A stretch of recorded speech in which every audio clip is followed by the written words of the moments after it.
Good afternoon, ladies and gentlemen. My name is Andrew Olszewicki, and I have come before you today to participate in this open mic event as a strong member of the group that is the SWPA, or Southwestern Pennsylvania Autism Asperger's Social Group, along with the Adult Autism Discussion Group and Social Meetup, to give this speech to express my disapproval in Disney.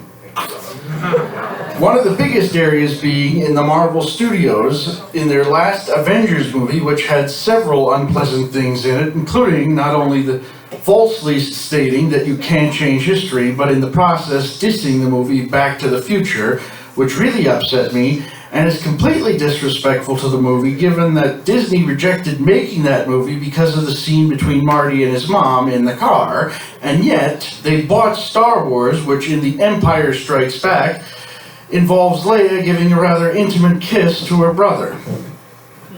But mostly in the killing off in the Marvel movies, including integrate characters in order of least to most, being Gamora, Black Widow, and Iron Man. And don't tell me that you can just replace them or bring them back in another universe. There should only be one Marvel universe that movies should focus on. And as for replacements, I say the same thing about the guy Steve Rogers gave his shield to. They're gonna suck at it. A little anecdote I picked up from the movie Erin Brockovich. But to focus in on the most important kill-off, Iron Man, or as I used to call him, Iron Holmes, in reference to Junior's performance as both Iron Man and Sherlock Holmes, the Holmes character being the third best fictional detective in the world, the second place one being obsessive-compulsive detective Adrian Monk, and the first place belonging to the Belgian, not French detective Hercule Poirot.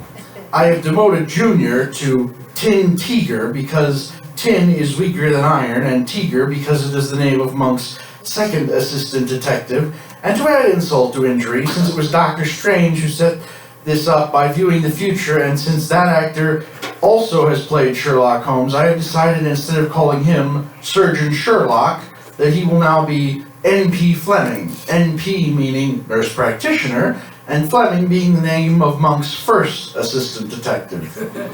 If they want their original titles back, Disney must write all the characters back in at the very least, and I can think of some other improvements that would be good, but I'll save those for my next speech. And when it comes to Iron Holmes and his actor, Junior, they must also put in his contract that he cannot be killed off for any reason, save the same reason they killed off characters like Coach in Cheers, General Hammond in the Stargate franchise, and most notably Dr. Charles Kroger in the previously mentioned series Monk.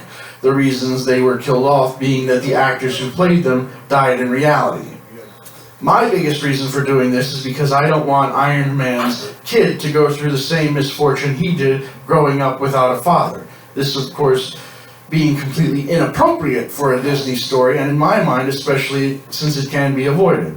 And don't give me that Junior's getting too old crap. One of the reasons I mentioned Coach in Cheers is due to how devoted Nicholas Colstano was in his role, just like Junior, which is one of the biggest, but also many reasons why Disney must do this, since also, if they don't, I've decided to give the title of Iron Man to Canadian host, Canadian hero, and Harold's uncle, Red Green.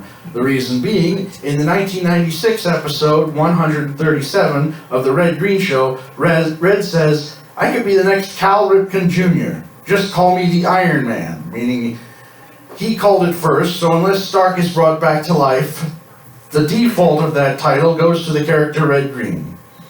Also, like their other big money-making movies, Star Wars, they are definitely going to the dark side, and a lot of people, myself included, are appalled by it.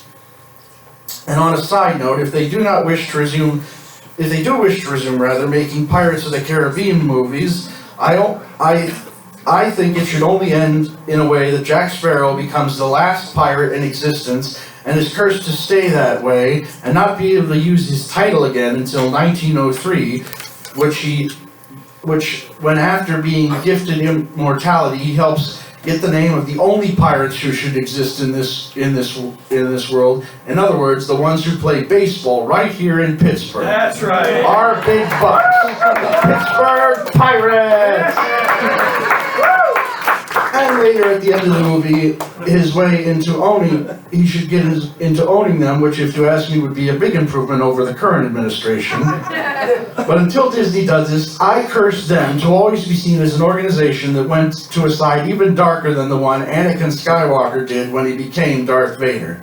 So if you're watching this, Disney, and yes, I will put this on YouTube, and if anyone else wants to put it somewhere else, thanks.